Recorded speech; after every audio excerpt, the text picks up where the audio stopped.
أعوذ بالله من الشيطان الرجيم.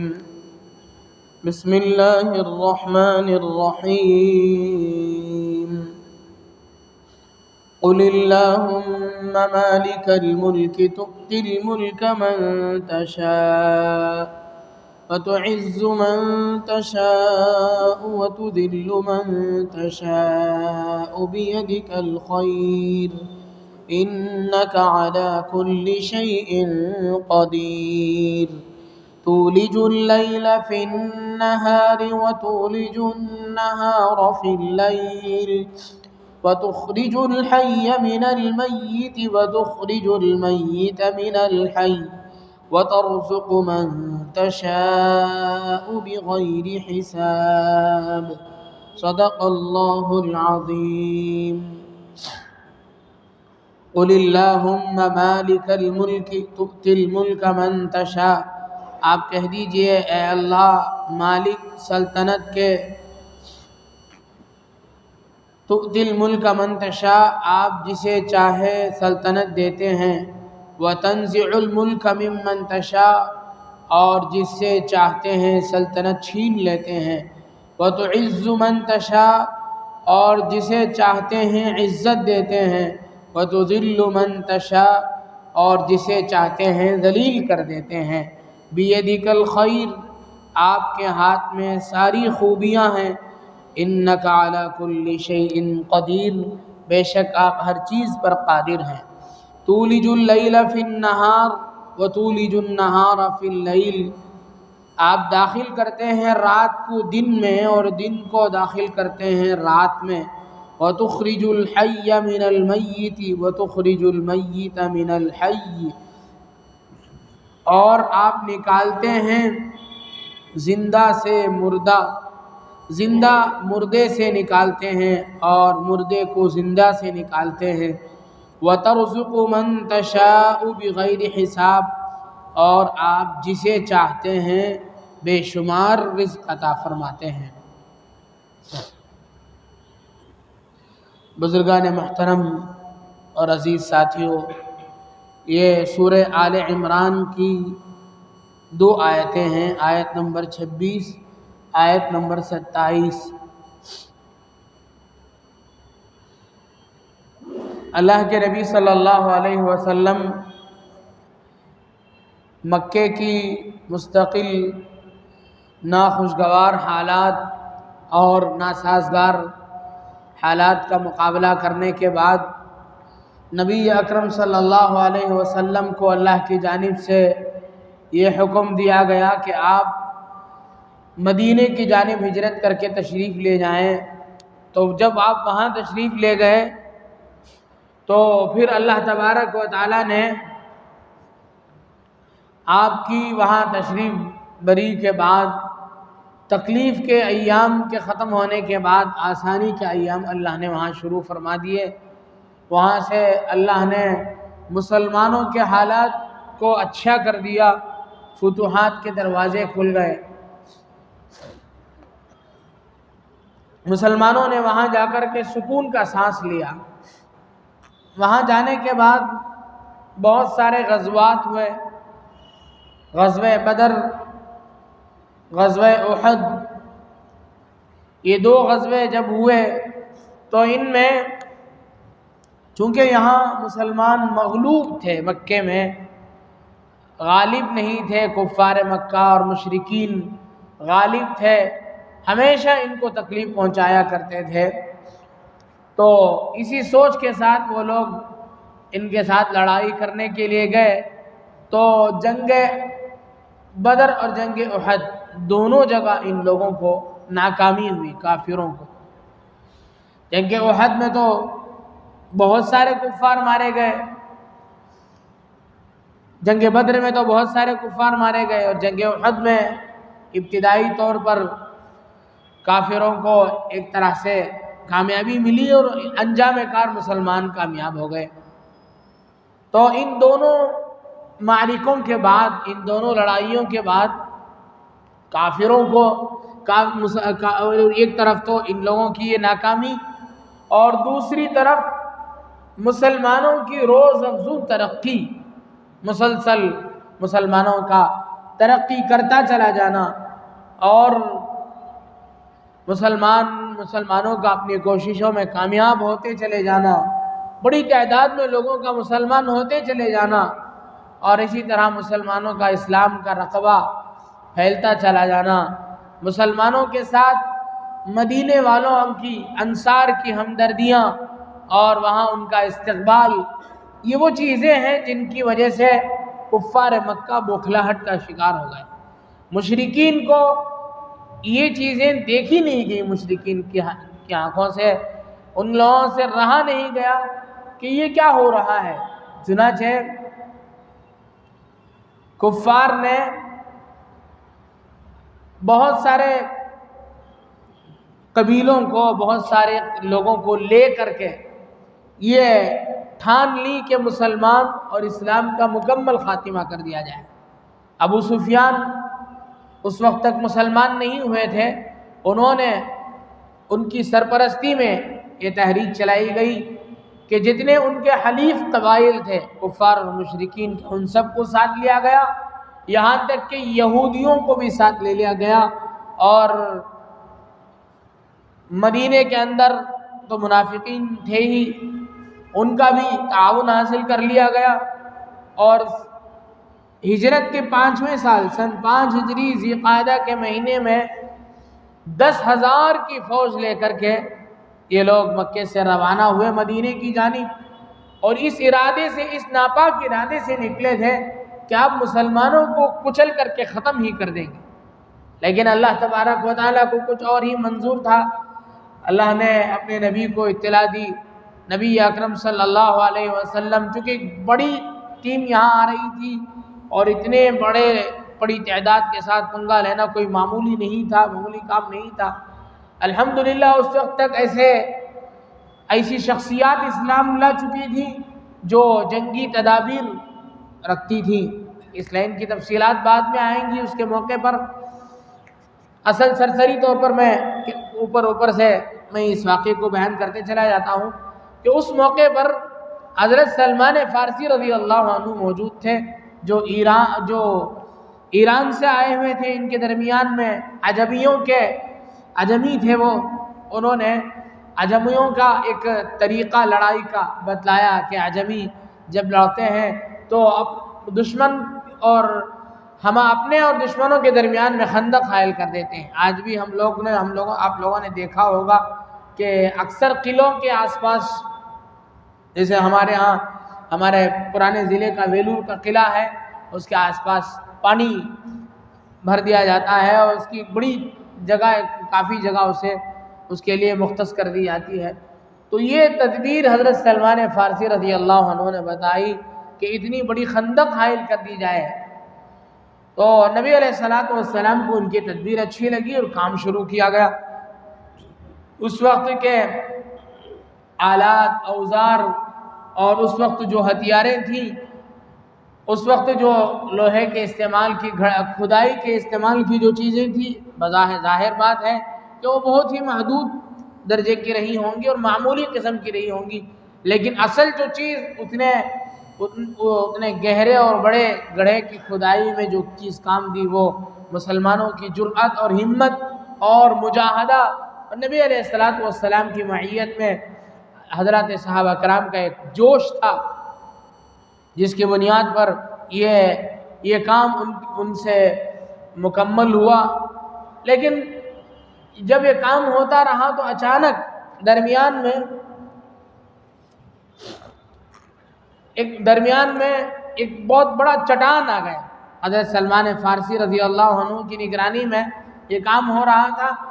حضرت سلمان نے اپنے ہاتھ میں کدال لیا اور اس پر ضرب لگائی، تو ان سے بھی وہ چٹان ٹوٹ نہیں پا رہا تھا، تو اللہ کے نبی صلی اللہ علیہ وسلم کے دربار میں انہوں نے کہلا بھیجا کہ حضور بتلائیے کیا حکم ہے، اتنا بڑا چٹان آ گیا ہے۔ تو آپ صلی اللہ علیہ وسلم بنفس نفیس تشریف لائے اور اس کدال آہنی کو اپنے دست مبارک میں لیا اور آپ نے ضربیں لگائی، اس پر مارا، چٹان پر مارا۔ جب آپ نے پہلی مرتبہ اس چٹان پر مارا تو لوہے کو لے کر کے جب ہم لوگ چٹان میں پتھر پر ضرب لگاتے ہیں تو چنگاری اٹھتی ہے چھوٹی سی ہلکی سی، لیکن اس وقت غیر معمولی چنگاری اور روشنی پیدا ہوئی۔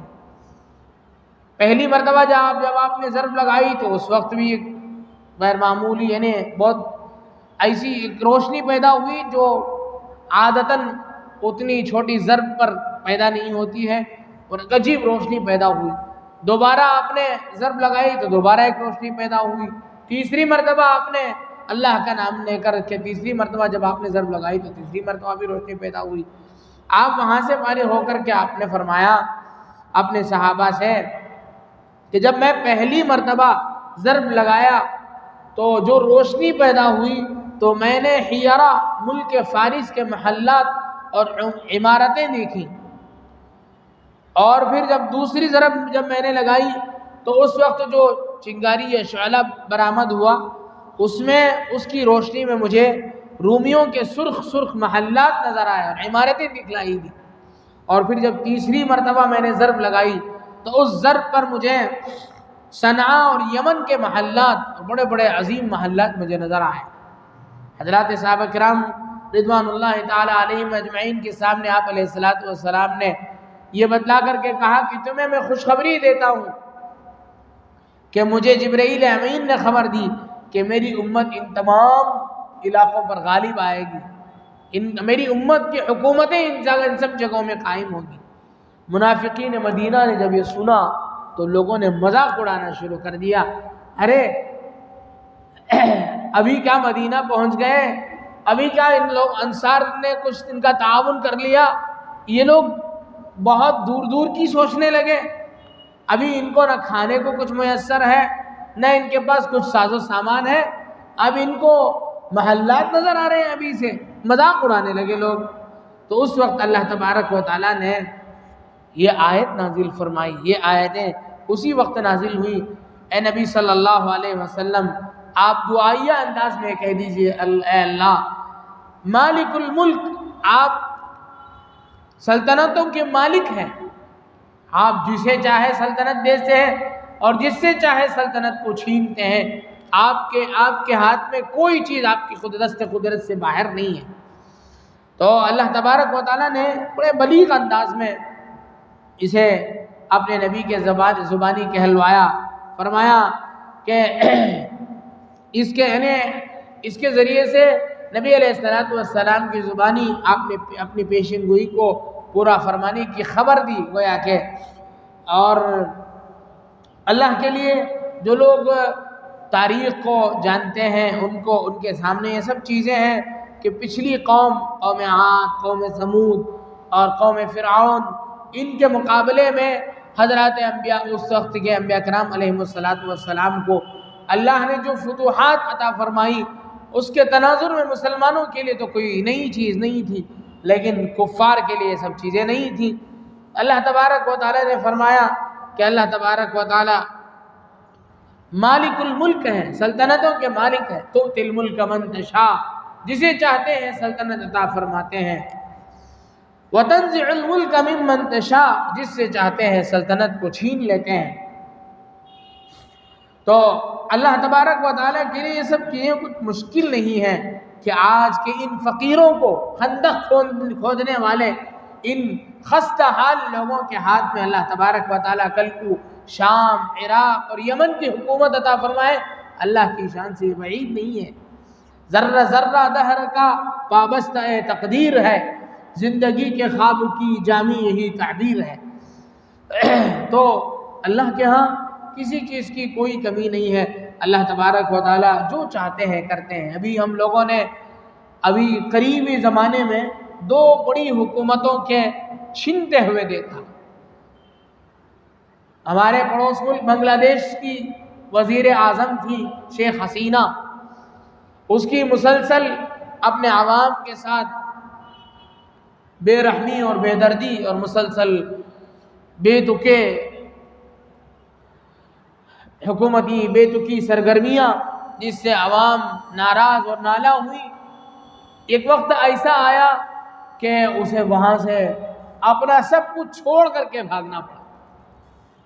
لوگوں نے کیسے کیسے اس کے محلات پر قبضہ کیا، لوگوں نے اس کے گھر کی ایک ایک قیمتی چیزوں کا کیسا مذاق بنایا، کیسی ویڈیو آئی، یہ سب چیزیں دنیا نے دیکھی۔ اور اب ایک دم قریب میں بشار الاسد کی حکومت اللہ نے ان سے چھین کر کے مسلمانوں کے ہاتھ میں دی۔ 70 سال سے لوگ جیلوں میں سڑ رہے تھے۔ کتنا بڑا ظالم، کتنا بڑا جابر۔ ایسے لوگ بھی قید خانے میں تھے، جیسا کہ میں نے اس سے پہلے بھی عرض کیا تھا کہ اتنی لمبی مدت سے لوگ قید خانے میں تھے کہ اتنی مدت میں دنیا میں آنے والی ٹیکنالوجی کا کچھ پتہ ہی نہیں تھا۔ یہ اس طرح کا کوئی نظام نہیں ہے کہ آدمی قید خانے میں ہے، اپنے گھر والوں سے رابطے میں بھی ہے، اور کبھی کورٹ میں حاضر ہو رہا ہے، لڑ رہا ہے، پھر جا رہا ہے۔ ایسی کوئی بات نہیں ہے۔ جسے قید خانے میں پھینک دیا، بس پھینک دیا، سال سے وہ اندر پڑا ہے۔ کئی لوگ ایسے نکلے جنہوں نے موبائل اب تک نہیں دیکھا تھا۔ اللہ نے ایسے ظالم کو وہاں سے ہٹایا اور مسلمانوں کے ہاتھ میں حکومت عطا فرمائی۔ اس سے پہلے آپ دیکھ سکتے ہیں افغانستان کی حکومت، مولوی ملا لوگ ہیں، کچھ بھی نہیں ہے ان کے ہاتھ میں، لیکن بڑے بڑے ہتھیاروں کا سے لیس جو امریکی افواج تھی وہ ان سے ڈرتی تھی۔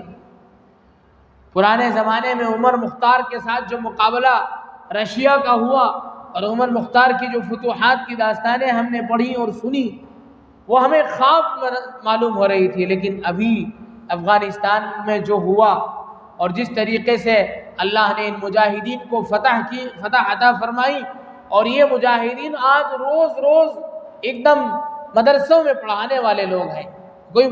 مجھے جو مجاہدین ہیں باقاعدہ مدرسوں کے استاد ہیں اور شیخ الحدیث ہیں اپنے علاقے کے۔ ان لوگوں کے ہاتھ میں اللہ نے حکومت عطا فرمائی، ان کے مسلسل مجاہدوں نے، ان کے بڑوں کی قربانیوں نے رنگ لائی۔ ایک وقت آیا ان کے بڑے تو چلے گئے دنیا سے، لیکن اللہ نے ان کے چھوٹوں کے ہاتھ میں حکومت عطا فرمائی۔ یہ ہے کہ تؤتی الملک من تشاء وتنزع الملک ممن تشاء۔ یہ ہے اللہ تعالیٰ جسے چاہتے ہیں سلطنت عطا کرتے ہیں، اور جس سے چاہتے ہیں سلطنت کو چھین لیتے ہیں۔ وتعز من تشاء وتذل من تشاء۔ اللہ تعالیٰ جسے چاہتے ہیں عزت عطا فرماتے ہیں، اور جسے چاہتے ہیں ذلیل کر دیتے ہیں، رسوا کر دیتے ہیں۔ شیخ حسینہ یہاں کیا آ گئی؟ یہاں سے لوگ مسلسل ادھر سے اصرار ہو رہا ہے کہ بھگاؤ اسے یہاں سے۔ بشار الاسد پہنچا ہوا ہے ایک علاقے میں، وہاں لوگ کوشش کر رہے ہیں کہ کسی طریقے سے اسے زہر دے کر کے مار دیں۔ کتنی ذلت ہے، کتنا ذلیل اللہ نے اسے کر دیا۔ یہ اللہ کے ہاتھ میں ہے، عزت کا دینا، ذلت کا دینا، سلطنت کا اور حکومت کا دینا اور اس کا چھیننا، کہ اللہ کے ہاتھ میں ہے۔ اللہ کی قدرت کی مناظر اور مظاہر ہیں، ان میں کسی کا کوئی دخل نہیں ہے۔ اللہ تبارک و تعالیٰ جسے چاہتے ہیں دیتے ہیں۔ فرمایا وَتُعِزُّ مَن تَشَاءُ وَتُذِلُّ مَن تَشَاءُ بِيَدِكَ الْخَيْرُ۔ آپ کے ہاتھ میں ہر بھلائی ہے۔ حکومت کا دینا اور واپس لینا، عزت اور ذلت دونوں کا ذکر تھا، لیکن یہاں اصل تو یہ کہنا چاہیے تھا کہ بِيَدِكَ الْخَيْرُ وَالشَّرُّ، آپ کے ہاتھ ہی میں خیر بھی ہے، شر بھی ہے۔ لیکن اللہ تعالیٰ کسی کو حکومت دیتے ہیں تو بھی اس کی مصلحت سے واقف ہوتے ہیں، اور کسی سے حکومت چھینتے ہیں تو اس وقت بھی اللہ تعالیٰ اس کی مصلحتوں سے واقف ہوتے ہیں۔ ہندوستان میں اللہ نے مسلمانوں کے ہاتھ میں سینکڑوں سال تک حکومتیں دی، لیکن پھر اللہ نے مسلمانوں کے ہاتھ سے حکومتیں چھین لی۔ اس کی کیا مصلحت ہے؟ ہمیں جو بظاہر سمجھ میں آتا ہے وہ یہ ہے کہ اس وقت اس کفرستان میں، اس ظالم اور جابر حکمرانوں کے سائے میں رہ کر کے ہم جتنا دین کا کام ہوتے اور کرتے ہوئے کر رہے ہیں اور دیکھ رہے ہیں، جتنے مدارس، جتنے مکاتب اور جتنی خانقاہیں اور جتنی مساجد اور جتنا دین کا کام، اور اس ہندوستان کو دینی اعتبار سے ایک طرح کی دنیا میں مرکزی حیثیت جو حاصل ہے، یہ چیزیں اس زمانے میں نہیں تھی جس زمانے میں مسلم بادشاہ تھے۔ اس زمانے میں اتنے مدارس نہیں تھے، اتنا دین کا کام نہیں ہوا جتنا اس زمانے میں ہو رہا ہے۔ اللہ تعالیٰ جانتے ہیں کہ کب کس کو کیا دینا ہے اور کیا لینا ہے کس سے۔ مسلمانوں پر، لوگوں پر مصائب آتے ہیں، پریشانیاں آتی ہیں، آدمی سمجھتا ہے کہ یہ پریشانی ہے، لیکن اللہ تعالیٰ جانتے ہیں مصائب قوم عند قوم فوائد، ایک قوم کے مصائب دوسری قوم کے لیے فائدے سے بدل جاتے ہیں۔ خدا شر برانگیزد درو خیر نہا باشد، یعنی اللہ تعالیٰ کوئی ایسا فیصلہ لیتے ہیں بظاہر دیکھنے میں وہ ہمارے حق میں شر ہوتا ہے، لیکن وہ ہمارے لیے سراسر خیر ہوتا ہے۔ تو یہ اللہ تعالیٰ کا ہر سٹیپ خیر ہی خیر ہے۔ بیدک الخیر وہو انک علی کل شیء قدیر، اللہ تعالیٰ ہر چیز پر قادر ہے، ہر چیز پر اللہ تبارک و تعالیٰ کو قدرت ہے۔ اللہ تعالیٰ ہر کام مصلحت کے تحت کرتے ہیں۔ فعل الحکیم لا یخلو عن الحکمہ، کہا جاتا ہے کہ حکیم ہے اللہ تبارک و تعالیٰ، تدبیر کرنے والے ہیں، دانا ہے۔ اللہ کا کوئی کام مصلحت کے بغیر نہیں ہوتا، نہیں ہے چیز نکمی کوئی زمانے میں، کوئی برا نہیں ہے قدرت کے کارخانے میں، کوئی برا نہیں قدرت کے کارخانے میں۔ اللہ کے ہاں ہر چیز کی مصلحت اللہ تبارک و تعالیٰ جانتے ہیں، اس کے مطابق اللہ تعالیٰ اپنے نظام کو چلاتے ہیں۔ آگے فرمایا تولج اللیل فی النہار وتولج النہار فی اللیل وتخرج الحی من المیت وتخرج المیت من الحی۔ اللہ تبارک و تعالیٰ کے قدرت کے مناظر کو، ایک تو ابتدا آیت ایک چیز سے ہوئی اور اللہ تبارک و تعالیٰ کی متضاد طاقت کو بتایا گیا، اور بھی جو متضاد مناظر اللہ تعالیٰ دنیا میں لاتے ہیں اس کا سلسلہ آگے اسی کا تسلسل ہے۔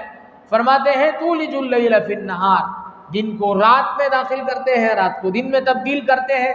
یہ اللہ تبارک و تعالیٰ کی شان ہے، یہ اللہ تبارک و تعالیٰ کی قدرت کاملہ ہے۔ تولج اللیل فی النہار وتولج النہار فی اللیل وتخرج الحی من المیت وتخرج المیت من الحی، زندے سے مردے کو اور مردے سے زندے کو نکالتے ہیں، زندہ مرغی سے مردہ انڈا اور زندہ انسان سے مردہ نطفہ اللہ تبارک و تعالیٰ نکالتے ہیں۔ اسی طرح مردہ اگر اس کے مقابلے میں لیا جائے تو زندہ جانور سے مردہ انڈا نکالتے ہیں، میت من الحی، زندہ جانور سے انڈا نکالتے ہیں، مردہ انسان سے نطفہ نکالتے ہیں، درخت سے پھل اور دانے خشک نکالتے ہیں۔ یہ اللہ تبارک و تعالیٰ کی قدرت کے مظاہر و مناظر ہیں۔